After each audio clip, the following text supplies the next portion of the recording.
Hola, estás en Un Día a la Vez, un devocional diario de la Palabra de Dios en la voz de Jacoby Saldaña. Esta es la reflexión bíblica para hoy. Hola, esto es Josué 17:4.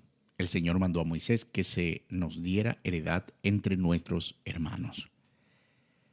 Los capítulos de hoy son en su mayoría geografía. Fronteras de las tribus de José, de Efraín, de Manasés, nombres de ciudades, líneas en un mapa. Es fácil leerlo, por tanto, en piloto automático, pero de pronto el relato se detiene porque deja los mapas a un lado y enfoca su mirada en 5 mujeres que se plantan delante de Josué. 5 hermanas sin padre y sin hermano que vienen a reclamar algo que les parecía imposible para alguien como ellas. Y lo que sucede ahí nos dice mucho de ese Dios al que servimos. Vamos a entender el pasaje. Se llamaba Mahla, Noa, Ogla, Milca y Tirsá, las hijas de Zelofejad, de la tribu de Manasés. Su padre había muerto en el desierto y no dejó hijos varones, y en aquella sociedad eso era casi una sentencia. La herencia pasaba de padre a hijo y una familia sin hombre se quedaba sin tierra, sin lugar y sin futuro. Ellas quedaban a la deriva, pero años atrás, cuando aún vivía Moisés, estas mujeres ya se habían atrevido a hablar. Fueron ante él y le plantearon su caso, eso es en Números 27 por si quieres revisarlo. Y Dios mismo falló a su favor, cambiando la manera en que se repartía la herencia. Ahora, en el momento del reparto, vienen a cobrar esa palabra. Se paran delante del sacerdote Eleazar, de Josué y de los jefes y dicen: el Señor mandó a Moisés que se nos diera heredad entre nuestros hermanos. Y fíjate que no le están pidiendo un favor, les están recordando una promesa, es decir, algo que se les había garantizado. Y el texto lo cierra una frase que lo dice todo. Se les dio su heredad conforme al mandato del Señor. Lo que Dios había prometido por medio de Moisés, lo cumple ahora por medio de Josué. Ni una sola palabra suya se cae al piso. Vamos a ver 3 verdades bíblicas en este pasaje. Verdad número 1. Se acercaron confiando en la promesa. Quiero que mires el valor de estas mujeres. Ellas se paran frente a toda la autoridad del pueblo, el líder, el sacerdote y los jefes, y hablan. No lo hacen con arrogancia, tampoco con timidez. Vienen firmes porque saben que no están inventando nada. Traen en la mano una palabra que Dios ya había dado, y esa es la fuente de su confianza. No se apoyan en su fuerza ni en su posición, porque no tenían ninguna de las dos. Se apoyan en lo que Dios dijo. ¡Qué lección para nosotros!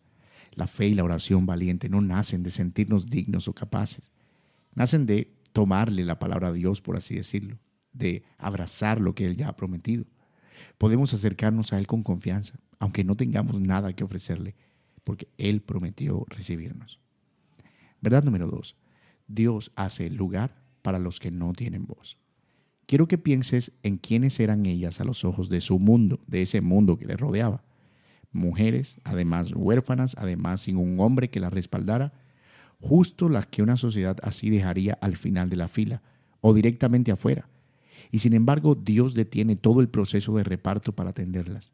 Cambia la costumbre establecida con tal de hacerles un lugar, porque la justicia de Dios se inclina hacia el que no tiene con qué defenderse. Él cuida del débil y del forastero y de la viuda. Este es el Dios de la Biblia, de principio a fin.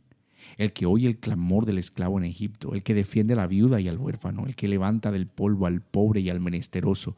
Este no es solo el Dios que ve a los fuertes y a los que ya tienen todo. Es el Dios que ve al que nadie ve y le hace un lugar en su mesa.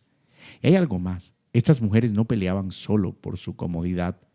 Al asegurar su heredad, aseguraban un futuro para los hijos y los nietos que vendrían después. La provisión de Dios cuando llega se derrama hacia adelante, incluso hacia los que todavía no han nacido. Y verdad número 3. En Cristo somos herederos por promesa. Esta es la parte de la historia que tiene que ver con nosotros, que podemos atesorar. ¿Por qué recibieron su herencia estas 5 mujeres? No la ganaron por lo que aportaban ni por el lugar que ocupaban en su mundo. La recibieron por una sola razón, porque Dios lo había prometido. Ese es, palabra por palabra, el corazón del Evangelio. La herencia del cielo no se gana por mérito ni por linaje.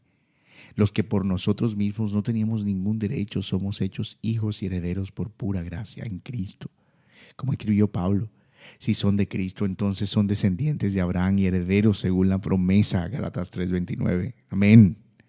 5 mujeres sin voz recibieron tierra porque Dios habló, y nosotros recibimos el cielo por esa misma razón, una heredad incorruptible, porque Dios en su Hijo prometió y Él cumple. Así que reflexionemos en esto. La herencia no se gana con méritos, sino que se recibe de un Dios que cumple lo que promete.